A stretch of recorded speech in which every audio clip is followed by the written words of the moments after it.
There is, of course, a massive Neymar-shaped hole now in the front three of Barcelona. Coutinho, the most likeliest to fill that void, Sid. Some suggesting it could happen by the end of the week.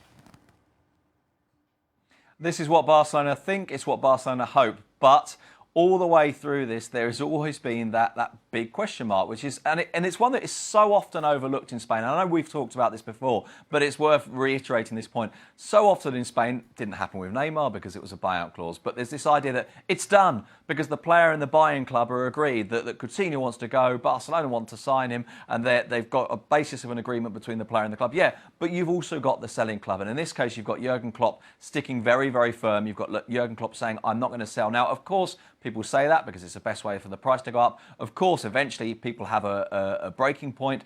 I suspect that breaking point will be reached at some stage and that Barcelona will get him. That is what Barcelona expect. But it still depends on Liverpool to enable this to finally happen. There is almost an inevitability around this, Steve. You feel like he's going to go. It's not a matter of if, but when. Mm-hmm. You talked on yesterday's show about how your disappointment if Liverpool do sell him, but you can understand, can't you, from Coutinho's point of view, as to why he'd want to go to Barcelona? Yeah, of course I can, but, you know, eventually, somewhere down the line, somebody has to say the good of the club is the most important thing. You know, when you bring your kids up and they start moaning and take the hump, you don't just give in because it'll make them feel better, do you?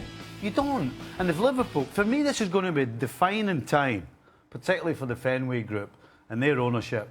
And it's going to be a defining time for the next 5 or 6 years, because if Liverpool want to win the Premier League, they have to make sure that they keep Coutinho. Yep. Because basically they're going to have to start again. You know, you think what Coutinho was like when he came in.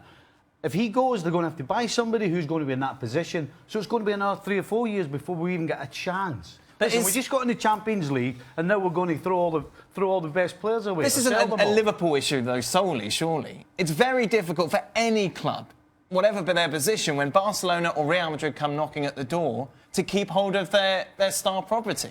Manchester United can even do it with Cristiano Ronaldo. But, well, yes, it is difficult, but somebody has to make a stand. And Liverpool fans are going to be absolutely distraught if Coutinho's left to go. And if Liverpool turn round and say, well, we let him go because, well, he'd made his mind up, or he wasn't happy and we didn't want somebody in the squad rocking the boat, then don't give me that. I don't want to hear that, because that's absolute nonsense. All you have to do is turn around and say, no, we want to do better in the Premier League. We want to have a chance of winning the Premier League, and we're keeping our best players.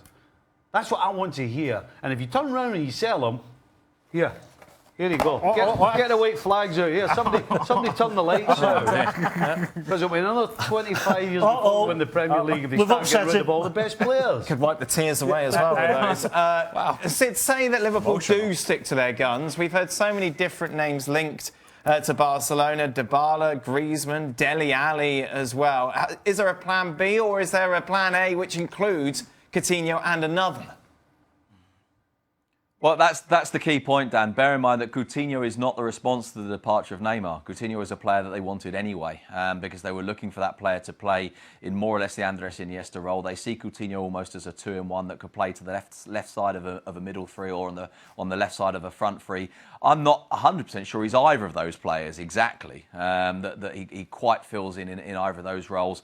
So yes, there's a plan B in so much as there are other targets, and Dembele is a very, very key target in that sense. There's also a sense with Barcelona now that they know that they're going into a market with a huge suitcase full of 222 million euros, and that changes everything. It changes the way that your potential, the clubs that you're going to do business with, look at you. It changes the price of everyone you go for. It means that the likelihood is that everyone is much more expensive than they should be. And Barcelona are now trying to decide how they manage that element of the market. I think that Coutinho and Dembele would be their ideal scenario between now and the end of the market if they could get those two and still have some of the Neymar money left. But I'm not sure they will have very much money left if they go for two players.